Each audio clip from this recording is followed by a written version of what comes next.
Hey guys, welcome to another episode of my channel. My name is Tuscany, and today I'm going to be showing you how to make a dairy-free pumpkin pie, pumpkin spice latte, and pumpkin butter. So grab a cup of tea and let's get into it.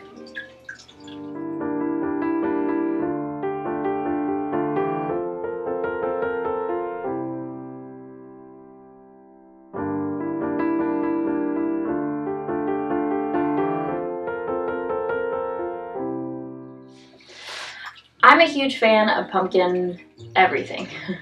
So I often make pumpkin pie from scratch every year.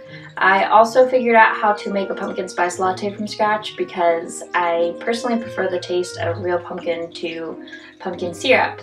I totally understand if you're the kind of person that loves to get a pumpkin spice latte from Starbucks every year. But for me, I enjoy the ones from Starbucks, but I really like homemade ones that have more of the flavor of pumpkin. I also like to make sure, since I am dairy-free, well, I'm lactose intolerant, it's not a choice. I really like to make sure that I'm getting something that is completely dairy-free, and I also really prefer not to waste cups when going out to get coffee and such. So if I do go out, then I'll bring my own cup, but I often prefer to make things at home. It's usually cheaper, it's often better quality, and I know what I'm getting. So today I'm going to start by showing you guys how to cook some pumpkins. I've got two lovely pumpkins over here that I just got when I went to the pumpkin patch a couple weeks ago. And these are just sweet cooking pumpkins. You don't want to use typical pumpkins that you would use for carving or something like that. You want sweet cooking pumpkins, and you can often find them at your grocery store, or if you want to, you can definitely go to a pumpkin patch and find them there. So we're going to get started on cooking these, and then I'm going to show you guys a recipe that I use for pie crust and just get that prepared and ready to go, and then we'll get into making all the fun stuff. If you aren't interested in cooking your own pumpkins, then that's perfectly fine. You can just use canned puree, and I'll let you know how many cans you need for each recipe. Just go ahead and skip to this time right here for the recipes. Alright, so I have the oven preset for 350 degrees, and I have this pan over here that is pre-lined with some foil. And now I'm just going to get started on cutting the pumpkin. So you want a pretty hefty knife, something that is going to handle the thick skin of the pumpkin. You're going to start around here and just cut down this way.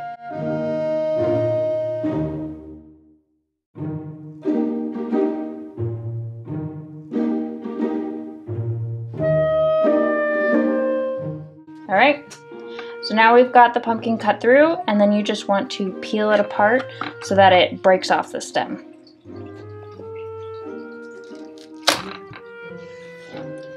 So there you have one side, and then just pull it off on the other. Now I'm going to do the same with the other pumpkin, and then we're going to start carving out all the seeds and the inner guts. Now I like to get a good sized spoon and then just start carving out the inside. If you are a big fan of pumpkin seeds, then obviously fish them out and save them. You can also save them and dry them and then plant them next year. Alright, so I got them all scraped out, and now let's get that off. And now I'm going to actually coat them with a little bit of olive oil and then sprinkle them with salt. This may seem odd because we are going to put them in pies and such, but the olive oil is actually going to be there to help brown it a bit and give it a little bit more flavor. And then the salt actually brings out a lot of the moisture and helps it to soften faster and get a better consistency. Alright, now that those are all oiled, I'm going to now just get some salt in them. You don't need much, just a little pinch, just on the inside. And then you just want to stick it face down on the sheet. I also think salt is a really important component in sweet things. It gives a nice balance and a nice salty bite. Obviously you don't want too much salt. You don't want salty cookies or pie or anything like that. But Having just a tiny bit of salt offers a better balance of whatever you're cooking. So before I go ahead and get these in the oven, it's really best just to poke some holes so that steam can get out.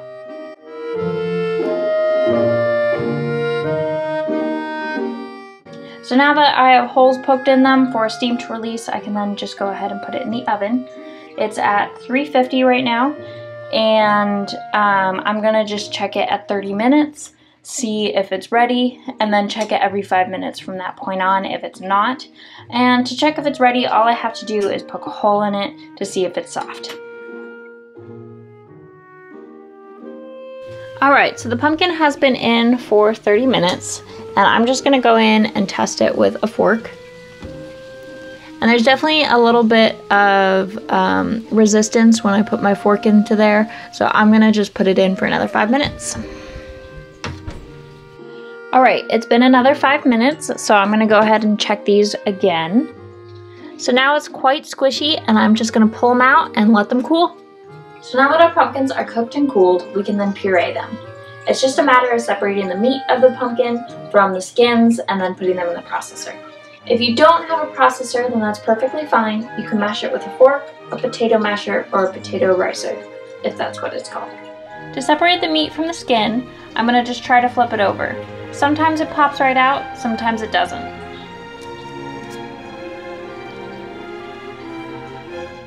From here, this is just going to go right into the processor.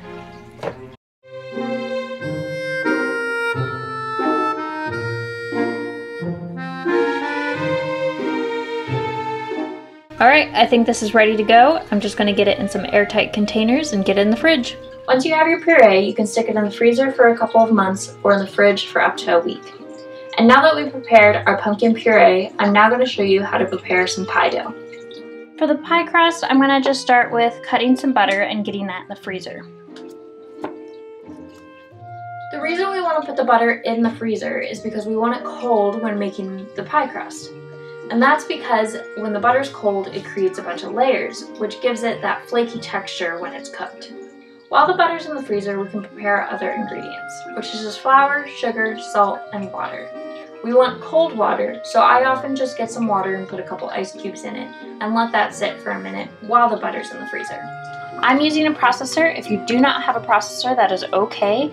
All you need to do is put all your other ingredients in a bowl, add the frozen butter, and then basically pull up chunks at a time with the flour and push it in between your hands so that the butter basically is pushed into small flakes, and then keep doing that until all your butter is nicely incorporated into your flour. If you do have a processor, then you're going to want to get everything in there before you pull the butter out. I'm going to start with 1 1/4 cups flour.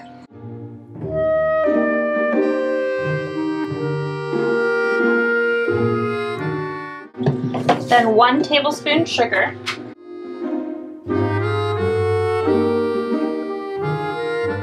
And 1 teaspoon salt.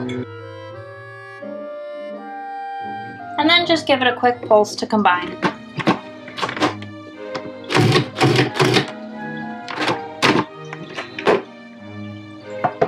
Now we can pull out the frozen butter.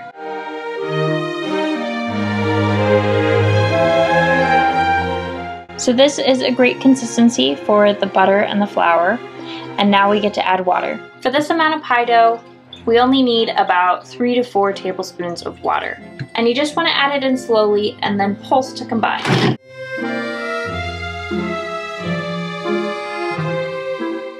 Once it starts sticking together like this, we can then take it out and form it into a ball.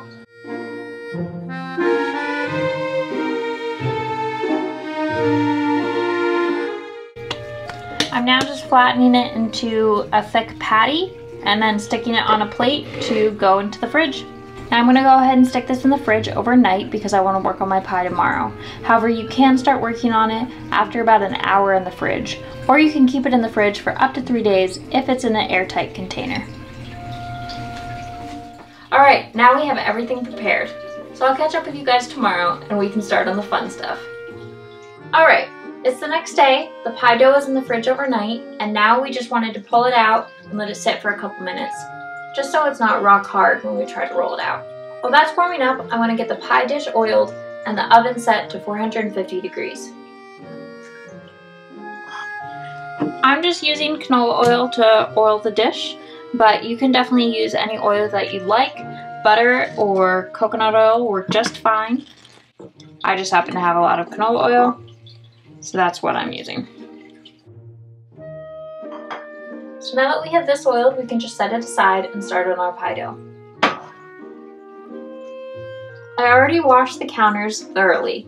If you have tiled counters like I do, then do make sure to get into the cracks as much as possible, just because the pie dough will slip into those cracks and pick up any dirt that you may have missed. So the next step is just to put some flour on it and start rolling the pie dough out.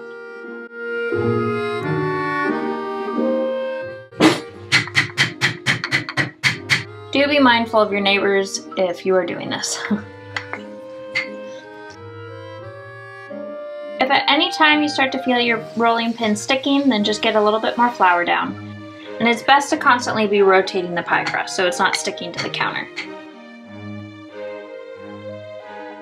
If you like really flaky dough, then what you can do is fold this in quarters and roll it out again. It's just going to increase the layers that your dough has. Now we're just going to roll the dough onto the pin.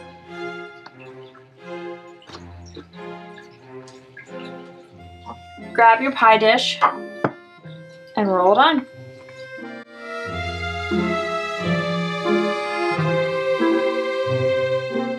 You want just a small border so that you can flip it in and make a crust.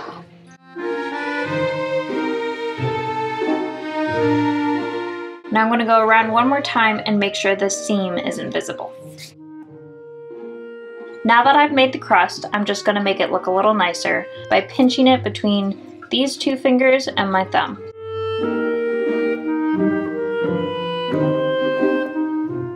Alright, the pie crust is ready to go. Now we can work on the filling. Alright, before we start working on the pie filling, we just want to stick a baking sheet into the oven. This is so that the baking sheet can cook the pie crust from the underside, because we're not blind baking the crust before we put the filling in. So I have all my ingredients out. We're going to need an alternative milk of some sort. I prefer cashew, but you can use whatever alternative milk that you'd like. We're going to need an assortment of spices: nutmeg, cloves, ginger, and cinnamon. 2 eggs, brown sugar, vanilla, our pumpkin that we made yesterday, and bourbon. If you don't like bourbon, don't have it, or don't want to use it in this recipe, that's perfectly fine. Just supplement it with more milk. We're going to start with beating the 2 eggs until they're light and frothy.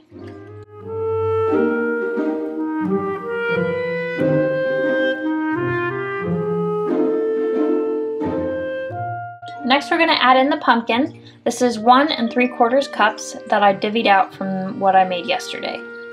Since I added salt to the pumpkin when I baked it yesterday, I don't really want to add any salt now. However, if you're using canned pumpkin, you only need 1 can for this recipe, and you're going to want to add just a pinch of salt to give it that bite.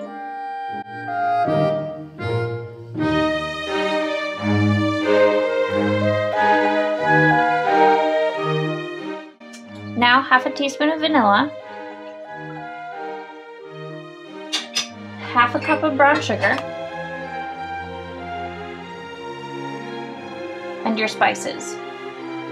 Just 2 teaspoons of cinnamon, 1/2 teaspoon of nutmeg, about 1/4 teaspoon of cloves, and about 1/4 teaspoon of ginger. And then just mix those all together. If you don't like a whole lot of spice in your pumpkin pie, then just dial back the spices. I really prefer mine pretty spicy, and I really like a lot of flavor in mine, but that's just me. So we're gonna want 3/4 cup of milk. Now before we put the bourbon in, just make sure that the milk is thoroughly mixed into the pumpkin. And once that's ready to go, we can add 1/4 cup of bourbon. I'm sure that there are definitely some other alcohols that you could use. I like bourbon because, well, I like bourbon. And I think it adds like this tang to it that's really good. I'm sure a spiced rum would also be really delicious in this. If you don't like alcohol or don't want to add alcohol, but you don't necessarily want it to be entirely milk, you could try an apple cider. I haven't tried that, but it sounds like it could be really good. I wonder if you could try eggnog too. I feel like that would be amazing. But some people really hate eggnog, so you know. So now that our filling is ready to go, we can then just pour it into the pie and get it in the oven.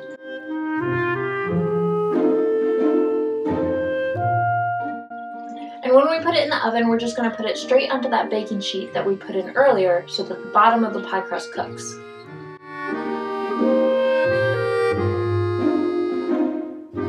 So we're going to leave the pie in there at 450 degrees for 15 minutes.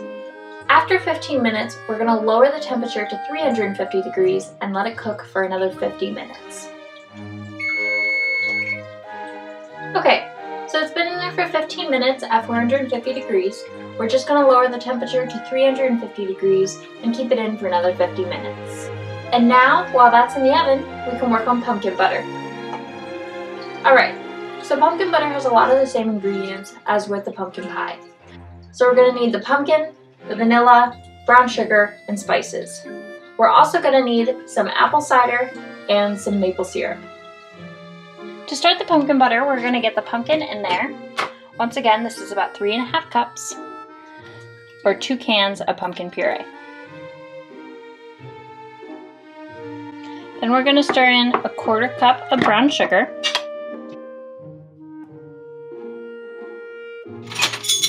1/4 teaspoon cloves, 1/4 teaspoon ginger, 1/2 teaspoon nutmeg, and 2 teaspoons cinnamon. This is exactly the same as the pumpkin pie filling. Give that a quick stir, get everything incorporated.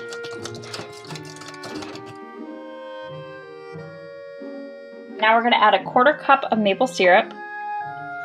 You can add a full 1/2 cup of maple syrup and just eliminate the brown sugar if you'd like, and just get all your sweetness from the maple syrup.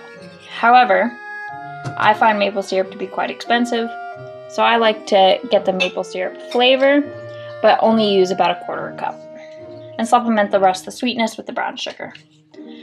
Now I'm going to go in with a teaspoon of vanilla, and then add 1/3 cup of apple cider.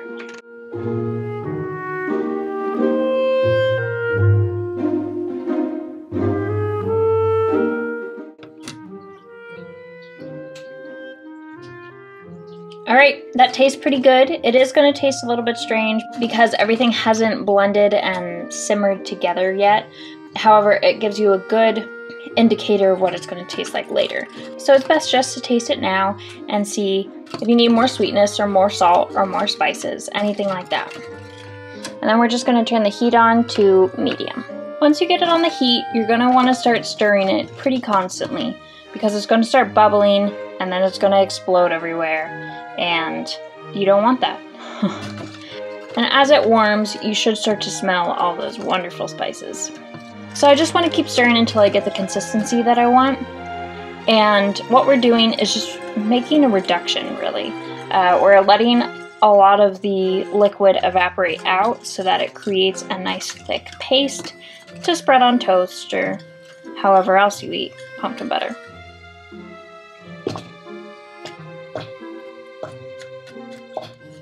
Please be extremely careful when boiling this because once it starts to thicken, it can start to bubble up and explode.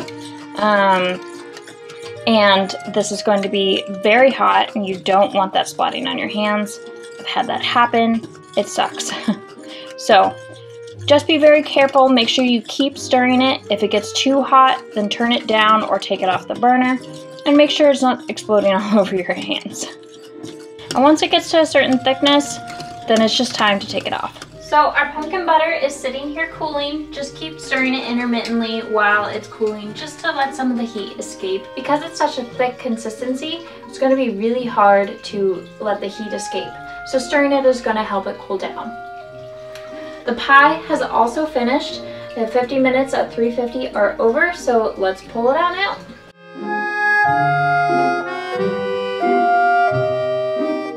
This is a dairy-free pie, so it's not going to set up as quickly as a dairy pie would. So if it comes out and it's a little bit wiggly, don't worry. Just let it sit for at least 30 minutes and cool, and once it does that, it should firm up nicely. Once your pumpkin butter is cool, then you can put it in some jars and store it. You can put it in the freezer for 3 to 4 months or in the fridge for a couple of weeks. And finally, it's time to make a pumpkin spice latte. So what you're going to need is a French press, something to make your espresso in, and a pan. You can make a fairly weak espresso in a French press if you'd like. All you need to do is put in the amount of coffee that you want and then just put a small amount of hot water in and let it sit for 5 to 10 minutes. It's basically just going to be a really concentrated black coffee, but it'll give you that coffee flavor if you don't have anything else to make an espresso with. We're first going to start by getting our espresso ready. Since my espresso takes a few minutes, I'm going to prepare everything else while that's coming to a boil. First, we want to start with about a cup of milk. Once again, I'm using cashew milk, but you can use whatever kind of alternative milk you'd like. Or real milk, you know, if you can digest it. Once you have the milk in the pot, you can then just turn it on medium-low. While it's heating, we're going to add a 1/4 cup of the pumpkin butter that we just made. And just stir that together. If you like a really sweet latte, then go ahead and add some sugar in now. But since there's already some sweetness in the pumpkin butter we just made, I'm going to leave it be. Now that my espresso's done, I'm going to just pull it off the burner and let it sit until my milk is ready to go. Once your milk is warm, then just go ahead and pour it into your French press. From here, we just want to put the top on and pump it a few times.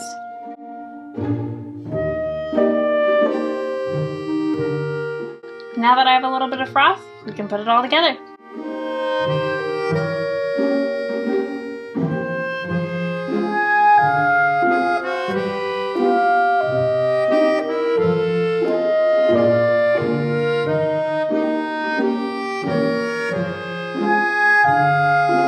So there you have it, 3 delicious and dairy-free pumpkin recipes. I hope y'all try them out and let me know how it goes down in the comments below. If you like this video, then give it a big thumbs up. And if you're interested in more videos like this, then please subscribe. I hope you all have a wonderful November, and I'll see y'all next time.